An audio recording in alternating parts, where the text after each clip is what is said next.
I think small island states particularly, I mean small states in general, but small island states, there is a feeling that we can be marginalized in international processes.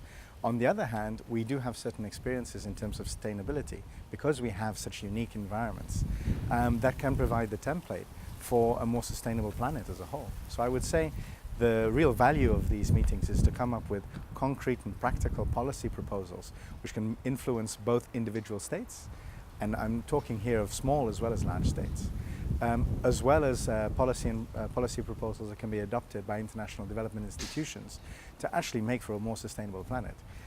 Small islands are actually the smallest units, but if you can make the smallest units more sustainable, you've got a better chance of actually talking about sustainability at a global level as well.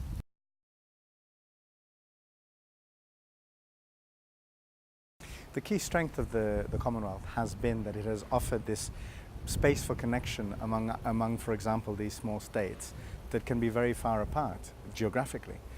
Seychelles were on the other side of Africa in the Indian Ocean.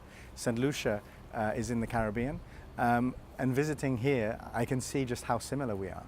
And yet we're very far apart. Now, without the Commonwealth, we can't share experiences very efficiently because we all have very small civil service. We have very small, very limited capacity to be able to do huge sort of exchanges. And when we're looking at our development opportunities and constraints, they're very, very similar. So the Commonwealth can use its vast international expertise to basically better support our development by offering policy advice, by offering draft laws, by really helping us in better dealing with the issues of sustainability. And I think the Commonwealth really is about creating this common view on what it means to be a better country, on what it means to be sustainable. So I think this is really one of the core strengths of the Commonwealth, to connect the smaller states, but then use as well that experience as something which is wider, and I would even go as to say for humanity as a whole.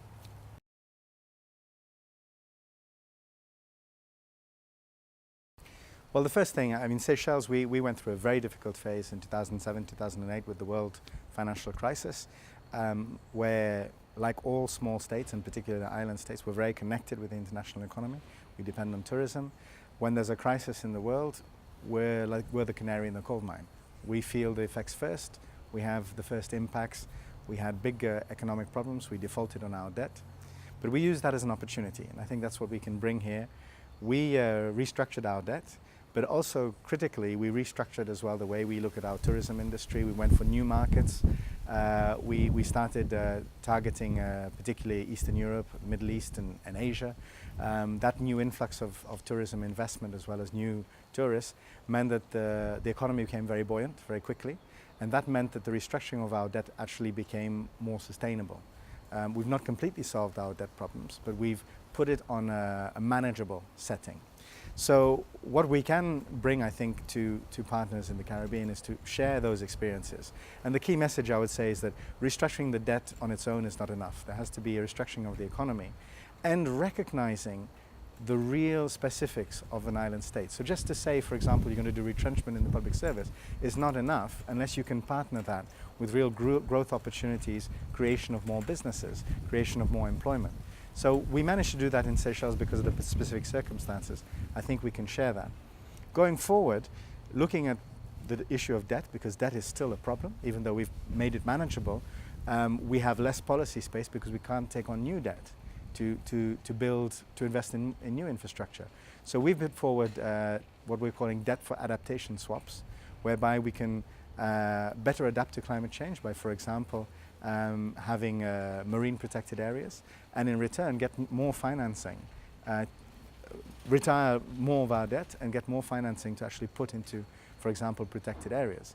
So we believe that this offers a very good package for the countries that hold our debt, as well as giving us a lot more policy options going forward, both to prepare against climate change, but also to invest in key infrastructure which will help us economically. So these are the ideas that we're going to be sharing in this meeting.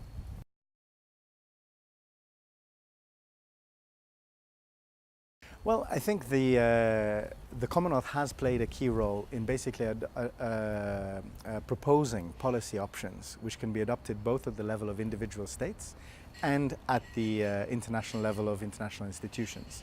And I think a couple of those policy options that we'd like to see coming forward is, first of all, a key recognition of what are the specifics of small island states, and that would mean having some sort of resilience index. The Commonwealth has done a lot of work on that, and I think we need to take that now and basically mainstream it into the international development framework, the post-2015 development agenda and the third international conference on small island states. So I see that as really the key outcome that we expect to have here.